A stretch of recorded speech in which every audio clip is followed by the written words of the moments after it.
आणि आता या क्षणाची सर्वात मोठी बातमी साम टीव्हीवर आपण बघतोय। मुंबई आंतरराष्ट्रीय विमानतळ आणि ताजमहल पॅलेस बॉम्बने उडवून देण्याची धमकी आली आहे। बघा, अतिशय मोठी घडामोड। अनोळखी ईमेलवरून विमानतळ पोलीस ठाण्याला धमकीचा मेल आलेला आहे। मुंबई आंतरराष्ट्रीय विमानतळ आणि ताजमहल पॅलेस हॉटेल पाईप बॉम्बने उडवून देण्याची धमकी आली आहे। तर संसदेवरील हल्ल्याप्रकरणी फाशी झालेला दहशतवादी अफजल गुरु आणि सॅव्हॅक्रूज शंकर यांना अन्यायकारकरित्या फाशी दिली असं मेलमध्ये लिहिण्यात आलेलं आहे। या संदर्भात अधिकची अपडेट घेऊयात आमचे प्रतिनिधी सचिन गाड यांच्याकडून।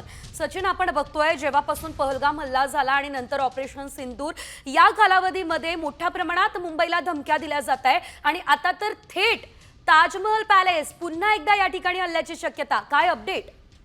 नक्कीच आपण बघतोय की मुंबईला येणाऱ्या धमक्यांचं सत्र काही थांबायचं नाव घेत नाहीये। आताच नव्याने मेल आलेला आहे, तो देखील मुंबई आंतरराष्ट्रीय विमानतळ आणि ताजमहल पॅलेस हे पाईप बॉम्बने उडवून देण्याचा धमकी या ईमेलमध्ये देण्यात आलेली आहे। विशेष म्हणजे संसदेवरती हल्ल्याप्रकरणी त्याला ज्या अफजल गुरुला फाशी देण्यात आली त्याला आणि दुसरा एक आरोपी आहे सॅव्हॅक्रूज शंकर, या दोघांना अन्यायकारकरित्या फाशी दिली असा आरोप देखील या मेलमध्ये करण्यात आलेला आहे। हा मेल येताच तात्काळ विमानतळ पोलिसांनी गुन्हा दाखल केलेला आहे आणि संपूर्ण विमानतळावर यंत्रणा देखील सतर्क झाल्याचं आपल्याला दिसून येत आहे। निश्चितच धन्यवाद सचिन, दिलेल्या सर्व अपडेटसाठी। अधिकची माहिती घेत राहू।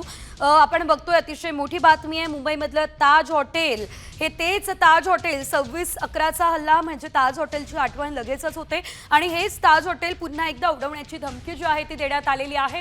शिवाय जे एअरपोर्ट आहे ते सुद्धा उडवण्याची धमकी देण्यात आलेली आहे। तर आपण बघतोय मुंबईवरती पुन्हा एकदा दहशतवादाचे ढग जे आहे ते दाटून आले असल्याचं आपण म्हणू शकतो, कारण असा मेल जो आहे तो आलेला आहे।